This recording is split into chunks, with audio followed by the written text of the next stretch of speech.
Қазақтың халық поэзиясының түрлері туралы. Шексіз әлемде шарықтаған жыр.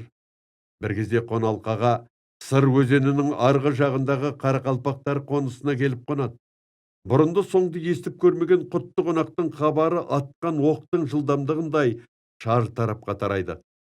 Сансыз көп қарақалпақтар жыр қонған ауылға жиналып, ғажап қонақты ақшамнан таң сәрісіне дейін құмарта тыңдасады. Жыр қонақтың бұлбұлша сайраған мыңдаған өлеңдері мен әндерін, аңыздары мен жыр дастандарын сансыз көп қарақалпақтар естерінде сақтап қалады. Ол кездерде туыстас тайпалар бірге көшіп, қонып жүреді екен. Сыр өзенінің жоғары жағында тұратын қазақтар мен түрікпендер жыр қонақтың ғажап даусын естуге алыстан түн ортасында жетеді. Тамашаның соңына ғана ілігеді. Жыр дегеніміз рапсодия. Ал жырламақ деген етістік тақпақтап айту дегенді білдіреді. Барлық далалық жырлар қобыздың сүйемелдеуінде тақпақтап айтылады. Негізінен жырлардың мазмұны бұрында өткен белгілі халық батырларының өмірі мен қаһармандық іс әрекеттері болып келеді. Бұл тұста бір назар аударып кететін жай, шығармадағы батырдың өмірі мен ерліктеріне байланысты оқиға қара сөзбен әңгімеленіп келеді де, ал өлең жыр жолдары шығарма кейіпкерлері немесе негізгі қаһарман сөйлегенде ғана басталады. Қазақтар арасында маған белгілі тағы екі жыр бар. Оның бірі Ер Көкше мен Ер Қосай. Бұл жырда Уақ руынан шыққан Ер Көкше батыр мен оның баласы Ер Қосай батырдың қуатты Қыпшақ тайпасымен күресіндегі ерліктері суреттеледі. Осы дастанда қызығарлық, нақтылы деректілік жоқ. Оқиғаға қатысты батырлардың аттары да бізге белгісіз. Солай бола тұрғанымен, өлең құрылысы мен жағымды дыбыс ұйқастылығымен адамды баурап әкетеді. Жыр дастан оқиғасының қызықты іс әрекеттерімен алмасуы тыңдаушысын үнемі ширықтырып, ынтықтырады да отырады. Бір қызығы, шығарманың алғашқы бөліміндегі негізгі қаһарман ұрыста денесінде сау тамтығы қалмай жараланып, қаза табады. Демек, жеңіледі. Оның баласы Ер Қосай әкесінің өлімі үшін Қыпшақтардан кек алады.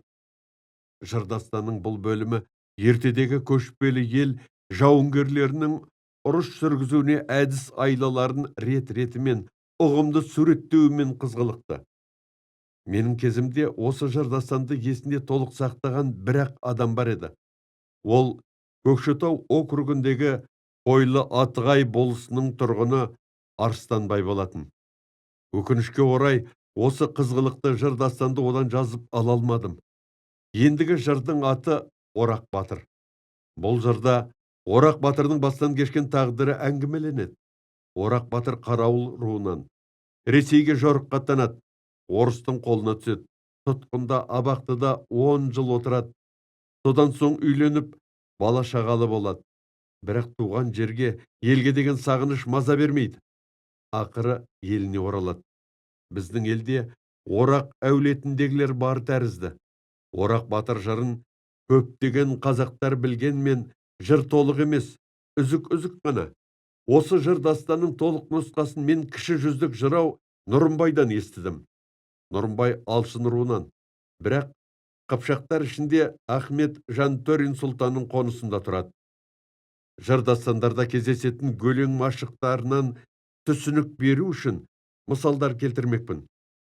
Тоқтамыстың 9 батыры Едігені қуып жетіп, сонда Кенжебайдың Едігеге айтқаны: «Әй, Едіге, сен қайтсана, қайтып Едіге өт сана, еңсесі биік бозорда еңкейіп сәлем бер сана, еріні жұқа сараяқ, ер сарқытын іш сана, жауырындары жақталы түйе бау тартпалы, ал қара кіс үстіңе тон береді ки сана, көк ала жорға ат мініп, көн дабылпаз байланып, ақсұңқар құс береді, тұттам бауы сом алтын, көл айнала чүй сана» деп әрі қарай жалғаса береді.